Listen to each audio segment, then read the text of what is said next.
लगने जा रहा है साल का सबसे पहला चंद्र ग्रहण। 3 मार्च 2026 को साल का पहला चंद्र ग्रहण है। यह ग्रहण दोपहर 3:20 से शुरू होगा, जिसका समापन शाम को 6:47 पर होगा।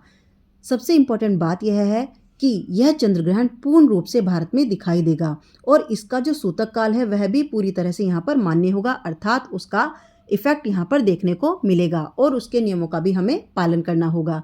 जैसे कि सूतक काल बहुत पहले से लग जाता है और इसका सूतक काल बहुत ही लंबा है। 9 घंटे पहले से सूतक काल लग जाएगा। सूतक काल सुबह 6:20 पर प्रारंभ होगा।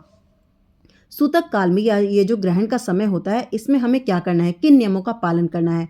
अगर आपके घर में कोई भी प्रेग्नेंट महिला है, बुजुर्ग हैं या बीमार हैं, बच्चे हैं, वैसे तो कहा जाता है कि ग्रहण के समय में सूतक काल में कुछ भी खाना पीना नहीं चाहिए, लेकिन कुछ कंडीशंस में, जैसे कि मैंने बताया, अगर कोई प्रेग्नेंट लेडी है, कोई बुजुर्ग हैं, बच्चा है, बीमार है, तो उनके लिए ये सब मान्य नहीं होता, तो वो लोग कुछ खा सकते हैं। लेकिन कोशिश यह करें कि अगर नॉर्मल पर्सन भी है, उसको भी भूख लगती है, तो कोई भी जिसको भूख लगी है वो फलाहार ही करें तो वो बेटर होगा।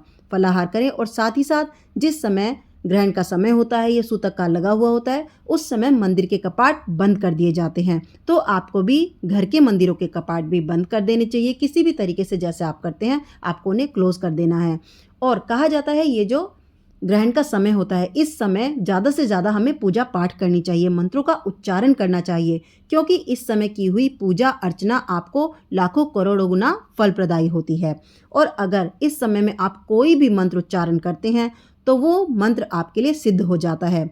सिद्ध हो जाने का मतलब यह है किसी भी मंत्र का कि इन फ्यूचर आप कभी भी जब उस मंत्र को सिंगल टाइम भी अगर चैंट करते हैं, उसका उच्चारण करते हैं, तो वह आपको लाखों करोड़ों समय उच्चारण करने का, चैंट करने का फल देता है। वो आपके लिए बहुत ही फलदायी हो जाता है।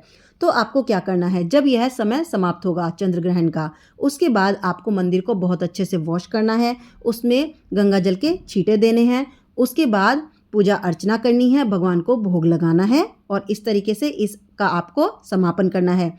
लेकिन साथ ही साथ जो इम्पोर्टेंट बात है यह भी है कि भद्रा काल भी चल रहा है, जो कि 2 तारीख को शाम से ही 5:18 से लग चुका है, जिसका समापन 3 मार्च को 4:45 पर होगा, मीन्स मॉर्निंग में होगा।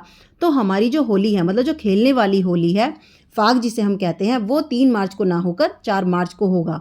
तो इस तरीके से आपको इन नियमों के साथ होली मनानी है, अपना ध्यान रखना है। Happy Holi, safe Holi.